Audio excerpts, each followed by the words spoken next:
Welcome back to my 2025 NFL Power Rankings. Today we're talking about the New York Jets, and it seems to be a new era in New York. It's no longer about this Robert Saleh, Aaron Rodgers complete failure of a marriage. Now it is Aaron Glenn and his new reign for the team, and I'm cautiously optimistic about this right here.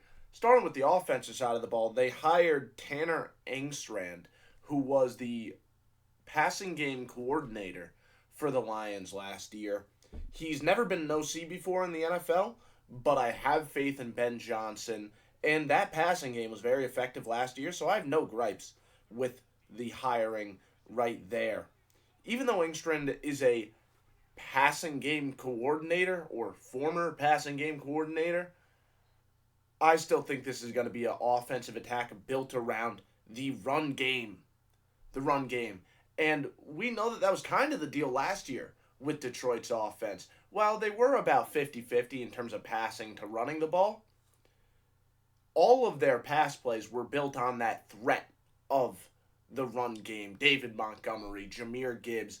It was all based off of play action, quick timing, and complementing the run game. And I think that's what they're going to try and do here with the Jets passing game this year. But I do think it's going to be built more around that rushing attack. Breece Hall is an absolutely outstanding running back. He's elusive in the open field and has great vision. Putting that behind a nice young offensive line with guys that they spent money in free agency on, guys that they spent top 10 draft picks on, it should go very well. They also have a lot of depth at the running back position with guys like Braylon Allen back there. And we got to mention the extra layer added to that rushing offense with Justin Fields playing the quarterback position. His legs are what's going to make this go from a good rushing attack to one of the best in the NFL. I truly do feel that way. This is going to be a top 10 rushing attack in the league, and that's because you have Breece Hall, Braylon Allen running behind some great offensive linemen. We might see some of those linemen pull a little bit. And then off of that, they're going to have the threat of Justin Fields running, the RPOs, the designed quarterback runs. It's going to go really well. But I can't be as optimistic about the passing attack. His inability as a passer is going to severely limit this offense. And that sucks because I'm a big Garrett Wilson guy. I'm a big fan of him and his game, but I don't think that will matter because Fields isn't someone that could really take advantage of great wide receiver play. I also look at this offensive system based off of the offensive coordinator's history. The passing attack was built around playing in structure, operating a quick passing attack over the middle. It revolves around a quarterback being able to make his progressions. That is what we saw Jared Goff doing a lot throughout his career with Detroit. I don't know if we can trust Justin Fields to do that. He's always been very weak in that specific way.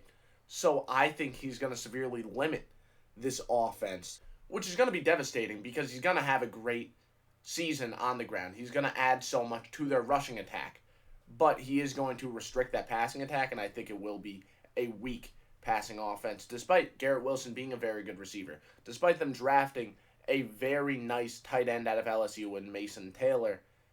I think Justin Fields severely restricts this passing offense, but he's going to make up for it by adding to the run game. I also think it's important. We look at this receiver room.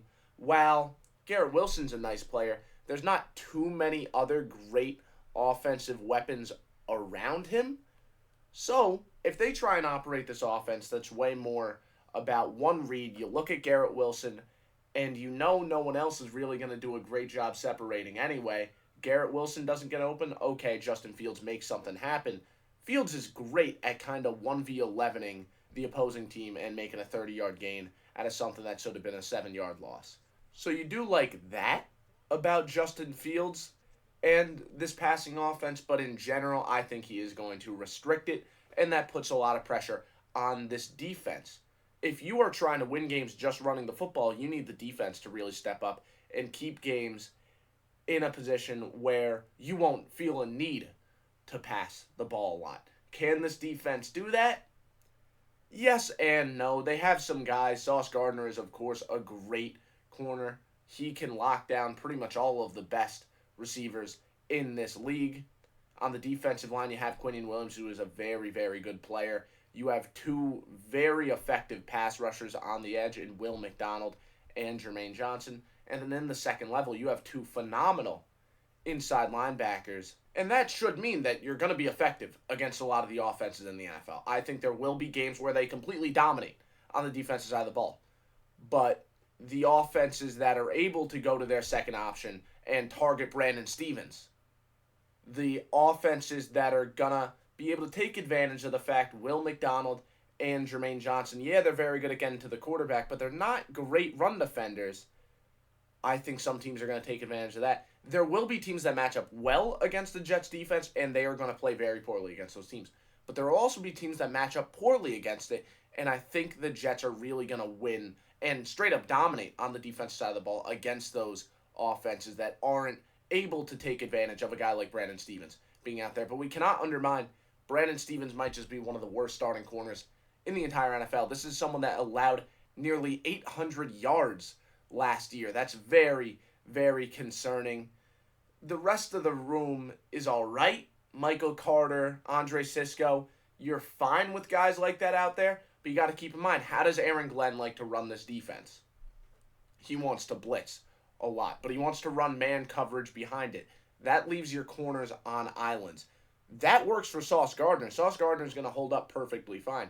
But Brandon Stephens, it's one thing that he's going to struggle. It's another thing struggling when he's one-on-one left on an island with no help. Andre Cisco is normally fine, but in a scheme that is a little bit less rewarding and less helpful for the defensive backs, how does he look in this type of scheme? A lot of concern there. I think it's a defense that's very dominant in some ways and very weak in other ways. It's going to be interesting to see how the season plays out for them. I think this is a very matchup-dependent team. When they're going to be able to run the football well and Quinnen Williams is going to single-handedly be able to shut down the opposing inside rushing attack, and the two edge rushers are doing a great job getting to the quarterback, causing pressure, and the opposing offense isn't able to go to their second weapon overly often because they don't have a Devonta Smith or a Jalen Waddle as their second receiver. I think that the Jets are going to look really good. But when they do play against one of those teams with a higher-end wide receiver too, when they do play against one of those teams that forces them to throw the football more, I think they're not going to look too great. Let's see how that translates onto their schedule. So I actually have the Jets finishing 8-9. Not a bad record whatsoever, especially considering where I have them ranked. That might seem a little bit surprising, but I think they're pesky, man. I think they're going to fight really hard throughout the season, and now we're getting to that point of the power ranking where these teams aren't the worst. They're not in that bottom tier.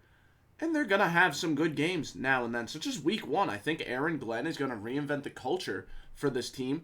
And this is a revenge game against a player in Aaron Rodgers who kind of ruined this Jets team, right? They seem to be filled with so much optimism for a period of time because of guys like Quinnen Williams, like Sauce Gardner.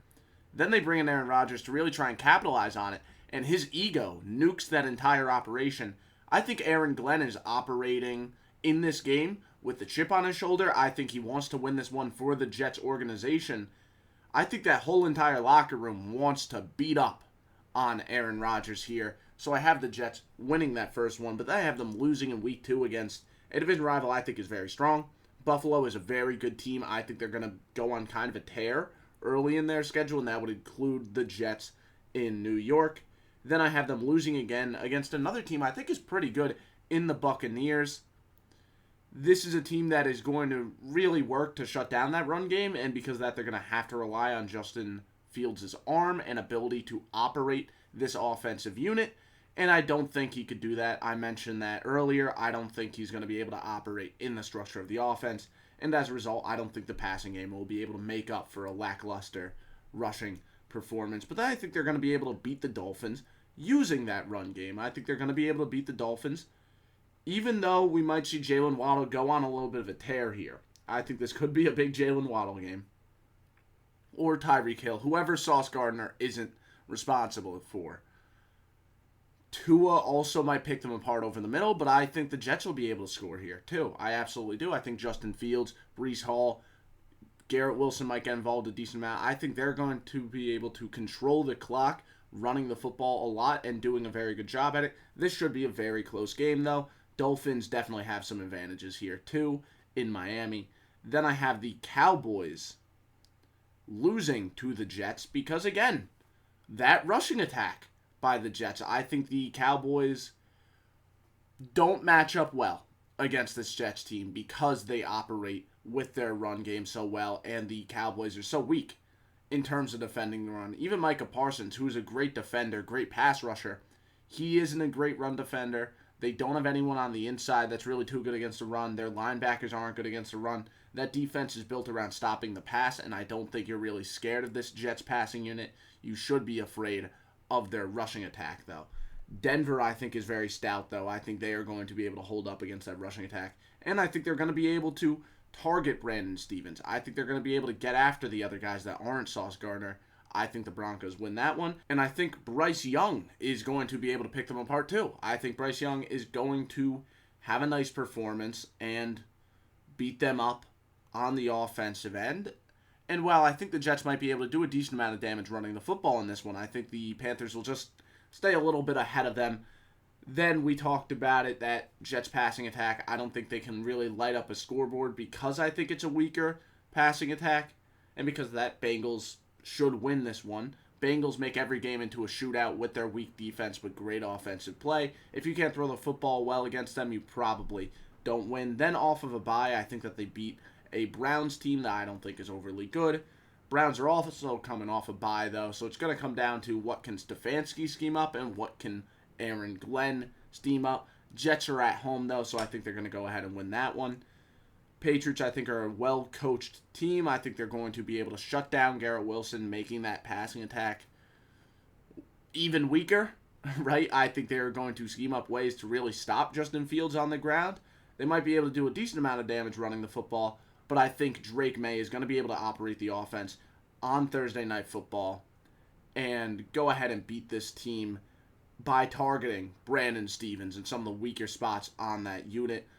Ravens are just too good of a team for a team with this many holes like the Jets to beat on the road, so I have the Ravens winning that one.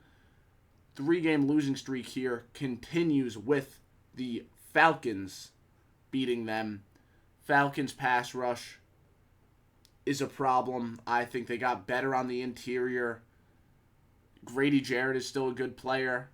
I still think the rushing attack can do pretty well, but I think Penix and the offense are really going to light up the scoreboard here. Targeting, once again, Brandon Stephens. I think around now, people kind of know Brandon Stephens is a instant, he doesn't belong on the field. You target him, you're in a good spot, right?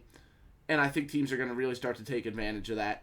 I think, once again, the Dolphins do kind of match up well against them, but I think the Jets are going to win this one at home. They need to bounce back after 3 straight losses, and I think they continue by beating Jacksonville, another weaker opponent. I just think Aaron Glenn will have this team stepping up to the occasion, then losing to the Saints just because I think they get kind of caught at this point, but then winning 2 more games against 2 division rivals. All things considered, an 8-9 record is not bad whatsoever. I mean, this is a first-year head coach. I think people would feel really good about an 8-9 record. A lot of this comes from the fact they just seem to match up well against the schedule. I don't think there's a world where they perform at an extremely high level. I think this is about their ceiling, but I do like them. I look at the schedule, and I see a lot of games that they should be able to win. I see some potential upsets, too. I like this Jets team. I just think they're a little bit of a year out from really being able to do much more than this. And a lot of that comes from the quarterback play. I like Fields as a runner, but I don't trust him to really operate in the structure of this offense. I hope you all enjoyed, though, and I'll see you all again next time.